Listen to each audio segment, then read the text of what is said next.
השם שלך כבירח בעלוי לאדוני ישמעך מכל ריש מצוושך אדוני ישמע יצחו ויחו מעתו וידוי לו mes amis donnons de la tzedaka pour remercier Akadosh Baruch Hu pour les miracles qu'on vient de voir en Eretz Israël.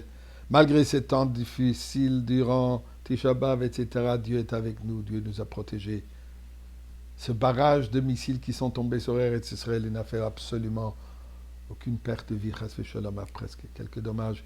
Ici, il y a une personne qui a été affectée, apparemment c'est un Palestinien de Hebron qui travaille en Eretz Israël. Pas pour dire que des innocents, même non-juifs, doivent souffrir, mais c'est juste une réalité ce qui est arrivé. Alors nous remercions Akadosh Baruch Hu pour les miracles que nous venons de voir, et surtout nous prions Akadosh Baruch Hu de voir le grand miracle, le dévoilement de la Goula, le dévoilement de Mashiach. Now, eh bien, nous venons de conclure 21 jours, d'ailleurs cette année je dirais même 22 jours, puisque Tisha B'Av était Nitra, donc il y avait le 10e jour de Av qui faisait encore part des 21 jours du deuil de Shiva Asar B'Tammuz. Donc il y a deux sets de 21. Il y a les 21 jours que nous venons de vivre maintenant, et nous avons aussi 21 jours de Rosh Hashanah à Hoshana Rabbah, c'est exactement 21 jours.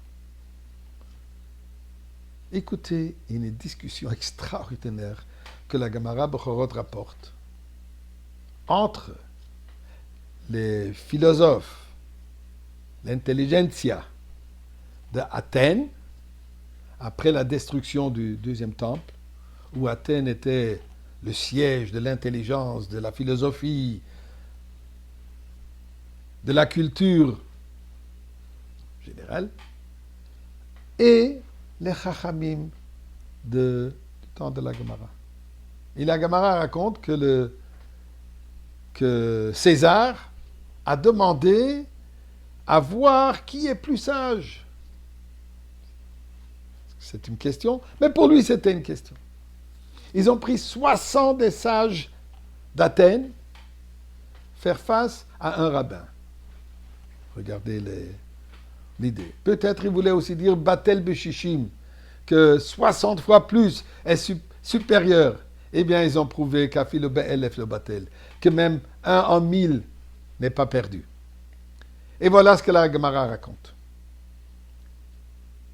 Les 60 sages Athènes ont posé toutes sortes de questions. Parmi, ils ont apporté 2 œufs. Et leur pose la question. Je m'excuse. 2 œufs, les mêmes œufs. Et il leur dit, quel œuf provient d'une poule qui est noire et quel œuf provient d'une poule qui est blanc?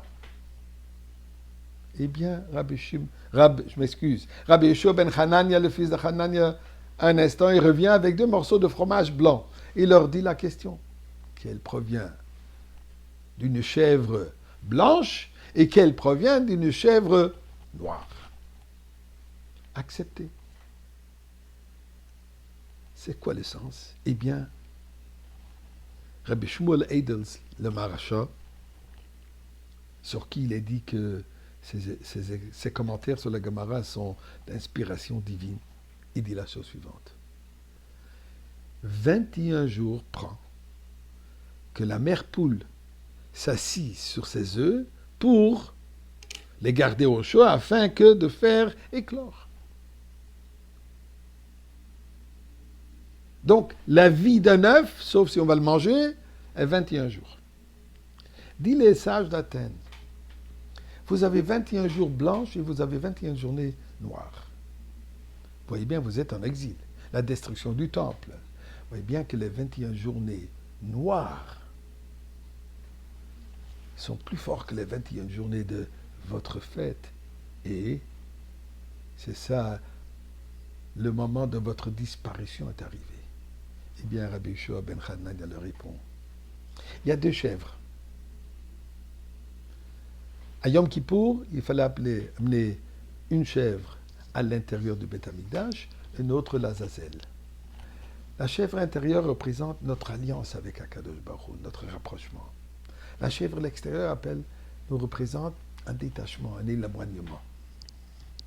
Malgré le fait que je devrais souligner que les deux chèvres devaient être identiques. Mais c'est l'image que ça représente. Et il dit,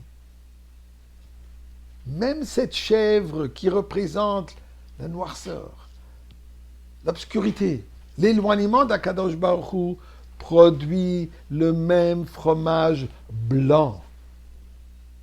Les résultats, même quand il y a un moment, chas v'shalom, d'éloignement, le fromage n'est pas différent que ce fromage qui vient d'une chèvre blanche. Pourquoi? Puisque notre unification, notre union avec Akadosh Baruch Hu n'est jamais brisée. Ribono shel olam, on est prêt.